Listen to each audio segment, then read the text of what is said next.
travel. For some, it's finding peace and quiet in faraway places. For others, it's about pushing ourselves, trying new things, getting outside our comfort zone. Yeah, this is my first time in my life mountain biking. And facing down our fears. Okay, so lean back, trust the rope. Okay. There you go. Ultimately, it's about discovering a world beyond our own. But in this age of algorithms and AI-generated itineraries, where destinations are decided by what we see on our screens, exploring the unexpected remains elusive. I'm not sure I've ever seen so much epic natural beauty. This is why we're headed to Angola, an untouched gem in southern Africa. Woo. Long off everyone's travel radar, it's now emerging as one of the last places to really get away.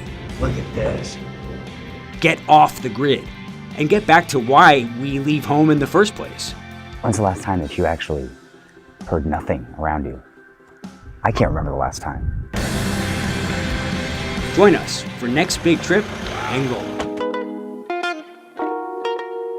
I've just landed in Luanda, the capital of Angola and one of Africa's fastest growing cities. Any good trip starts with good food, and I've come to the right place, Flor do Duque, one of the hottest tables in town. The owner, Chef Eld, has invited me to join him and a couple of his friends for a tasting tour of Angolan cuisine, a fusion of bold, spicy flavors, smoky, grilled meats. This food tells a story, centuries in the making. I'm curious, what's your favorite aspect of Angolan cuisine? That's why I met Elk. We think that we know Angola cuisine, but it's not very easy to know Angola cuisine because we are very colonized. I'm quickly learning Angola's colonial past is never too far from any conversation here. It's been 50 years since their independence from Portugal, and still the two countries remain connected, in more ways than just language. Isto é produto tipicamente português, croquetes. It's a typical Portuguese product, croquette. Now you're speaking my language. As my dinner companions remind me, many families moved to Portugal to escape Angola's decades-long civil war. You know that I grew up in Europe. And in Europe we eat wamba, you have heard about wamba, we eat funge, we eat kalulu, we eat this kind of traditional food that we think that is from Angola. But now we know that it's not really from Angola. It's kind of mixed from other places. It's mixed. Olha, cheers. Cheers. Cheers. I have never tasted anything like that. I'm sorry I ate it so quickly. That was amazing. Rosemary. Rosemary is a very special person. She's the only person that was able to understand my project initiative, Ouvina Yetu, and take everything that was in my head and put it on paper. Roughly translated, Ouvina Yetu means our product, our thing. More than just a project to source new foods from Angolan farmers, they call it from root to plate, unearthing ancestral knowledge of their country's culinary culture. Isto é a minha missão. This is my mission as an Angolan, what I want to pass on to my children, to future generations, to help them understand that we are a people who have roots, and that these roots have sampled a little from the Portuguese, the Brazilians, and from neighboring countries, and that each of these peoples, each of these cultures today have shaped what we are in Angola.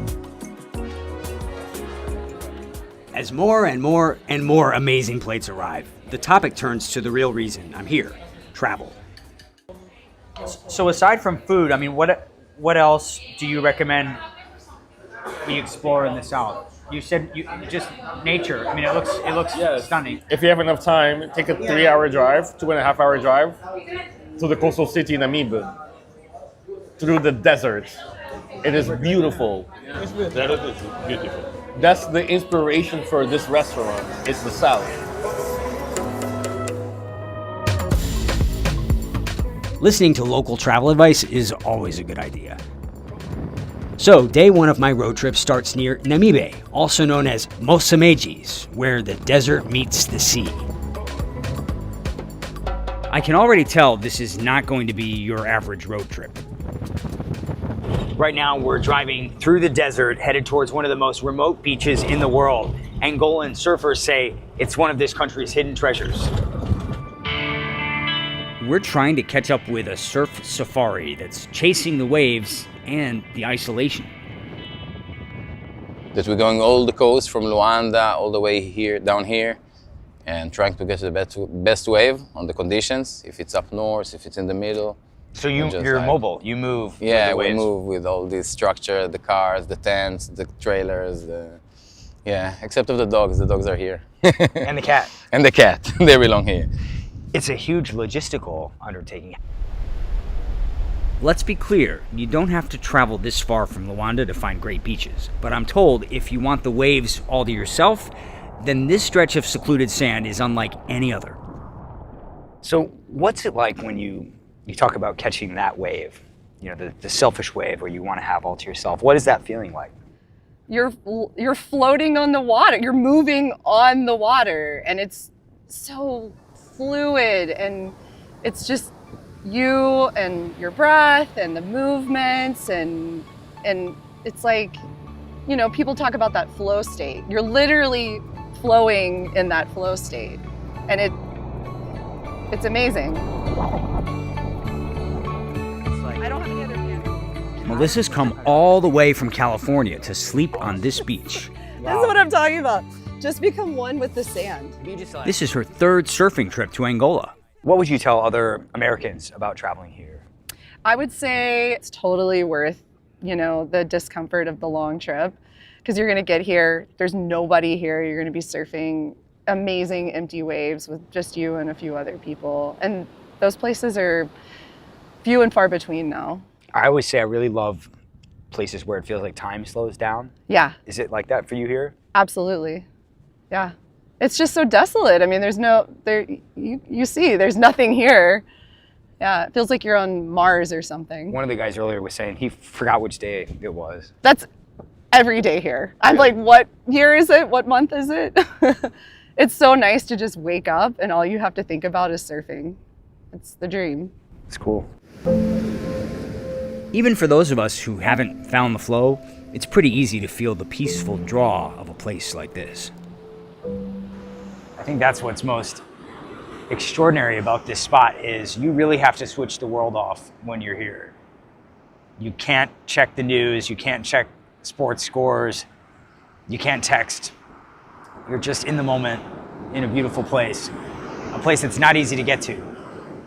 No signs pointing the way. You have to kind of know where you're going to get here. But it's a real treasure. And these people look like they're just having the blast. Even I'm not a surfer, but I'm still enjoying the vibe just being here.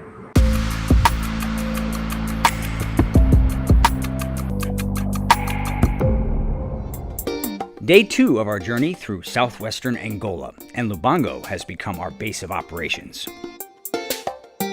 It's within striking distance of some of the most beautiful mountains in Africa.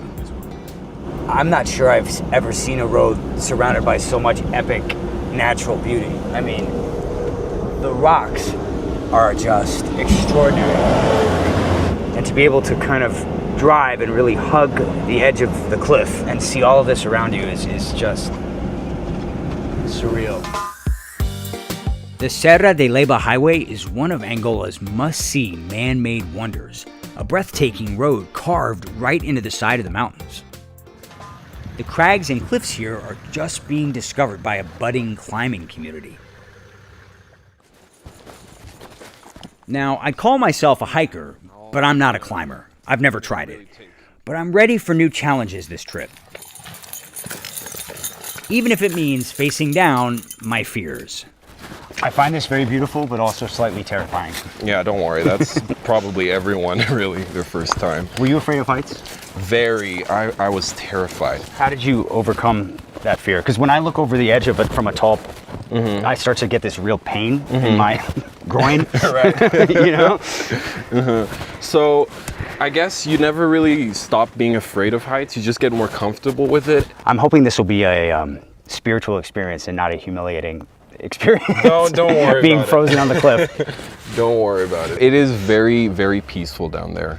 You get to, you know, be with, you know, part of the nature, I guess, especially when you're rock climbing. Suriel and the others are helping put my mind at ease. They found the sport thanks to the Climb Angola festival. It's been held here for the last 2 years. The international event attracts experienced and aspiring climbers looking to conquer what I'm told is an impressive amount of untouched rock. My favorite part of climbing is when I am at the top and start to descend, because once you're there, you see that you have surpassed your limits. So I recommend trying it because it's a sport that helps us overcome our fears, especially the fear of heights. Did you fall your first time? I've fallen before, not my first time. I was grabbing onto the rock for dear life. Okay, which I will be doing as well. Yeah, so if you fall, you'll be completely safe. Yeah, maybe a few scratches, but... Okay. All right. I get my harness. Yeah. Put the harness on. Nice and tight. It really looks really high, to be honest. I'm glad to see the rope system working. I mean, look at the way he is contorting himself. I'm not sure I'm that flexible, but I'm gonna find out really quickly. If I look nervous, it's because I am. Even knowing that I'm roped in, hanging onto the side of a cliff focuses the mind. I mean, I'm clinging to the rock for dear life. What becomes crystal clear at this point is that your life really is in someone else's hands. Lean back. I don't know if I want to lean back. Just breathe. It's for you to trust the rope. Okay. So lean back, trust the rope. Okay. There you go. Yeah. Oh, don't worry. Yeah. The rappelling part I like. This is quite fun. Oh, this is good. Oh, okay, jumping. Last one. All right. Wow. Thank you. Seriously, thank you. Thank you so much. Why? It's like Schwarzenegger. Look at that. I didn't plan out the route enough. I think like I'm thinking where am I going to step? And so you kind of get in a position where you're clinging to the cliff edge and you don't know where you're going to put your feet. And there's not an obvious path, right? Because it's a cliff. So I didn't make it all the way up to the top this time, but I'm proud of myself for how far I did make it. I also enjoy watching the professionals do it properly. I love climbing in Angola. It is got beautiful scenery. It's got the right rocks. I think that you do get a lot from just seeing it off social media, but it's like a completely different feeling when you're there personally, not seeing it through a screen, but with your eyes, and you just see the beauty around you and of the people, of the place, of the feeling. It's incredible. And also it's, when you're clinging to the side of a cliff, you forget that there's a phone or a camera recording you. You don't really worry about all your followers or anything. You're just more worried about your life, but still it is just something incredible to hang on to. Yeah, it's a moment. It's a moment where you're very present. You have to be very present and focused. Yeah. And when we have so many distractions in our life, that's a real gift, actually.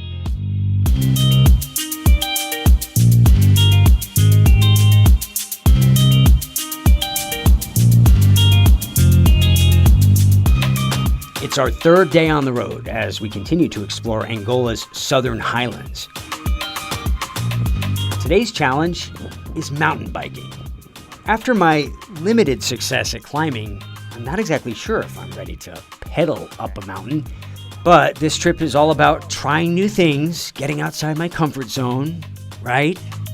Is this higher gear or lower gear?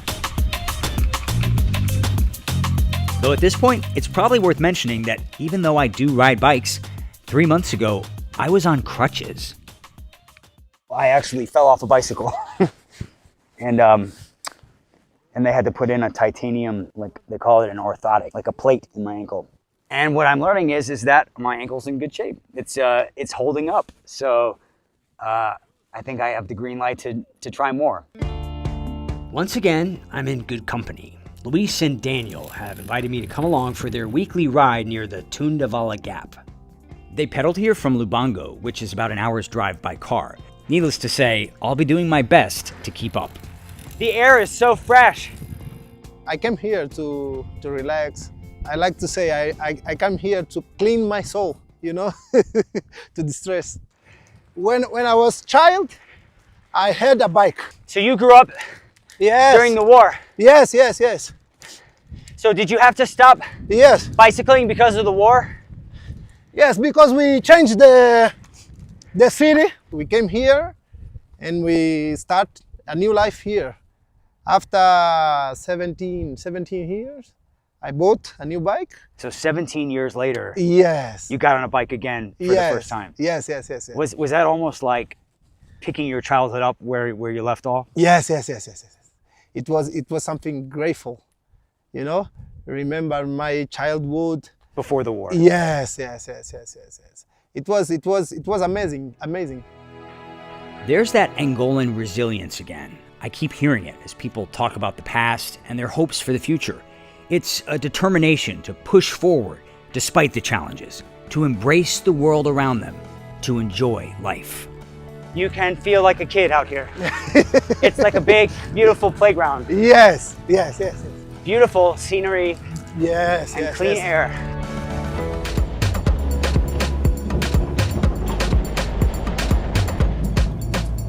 The place we're headed to now, locals say, is legendary. But like so many beautiful spots in southern Angola, as I'm discovering, you can't get here by road. Woo!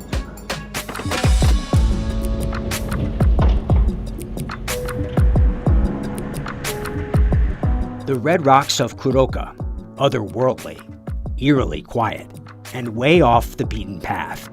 It's the kind of place people dream about on social media, but rarely get to experience. Look at this.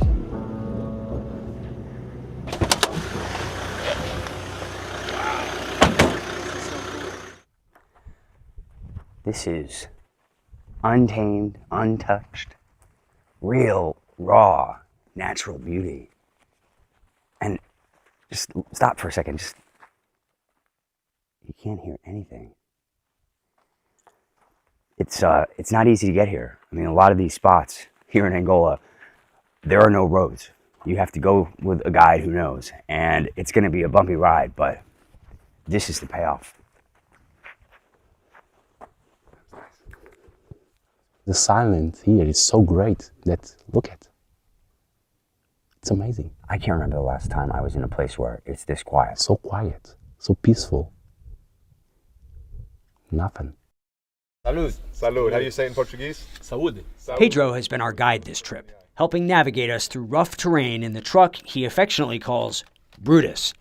He's also spoiled us with unforgettable moments like this. Bringing you here, it was a little bit special, and I'm a little bit afraid of the future of this place, because I think it's important to maintain this one as they are right now. Quiet, calm, and peaceful.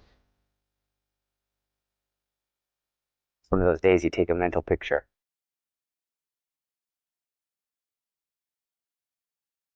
I haven't seen a single person since we've arrived.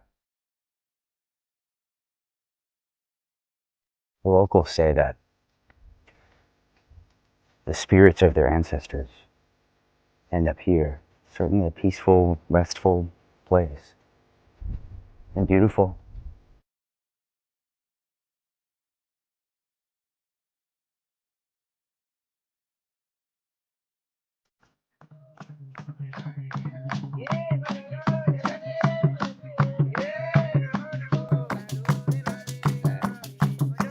Having visited a space so sacred to the area's original inhabitants, I've come to the foot of the towering Tundavala Gap to meet the Naneka Mwila people.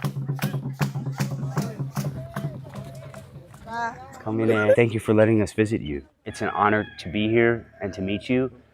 We've been traveling your country for 1 week already, but I feel like right now, today, this is the most important place that we have visited in your country. Any outsider who wants to enter the village needs to sit with the Soba and other leaders to obtain the proper permissions. Can you tell us about why this land is sacred to you? He said that our village is very important because we were born here, we were raised here, and for us it's a place where we feel like home. Whenever they receive visitors, it's an opportunity for them to exchange experiences, to exchange cultures, to exchange ideas. They love whenever they receive guests here. More than 90 ethnic groups are spread out across Angola. Many still live off the land and follow indigenous traditions. In Africa, dancing is a way of just showing appreciation, and that's how they show appreciation to life. We're just happy. We're just a happy nation. How important is this tradition? It's very important because I think the core of every human being is preserving their culture, is understanding where they come from, what they're all about.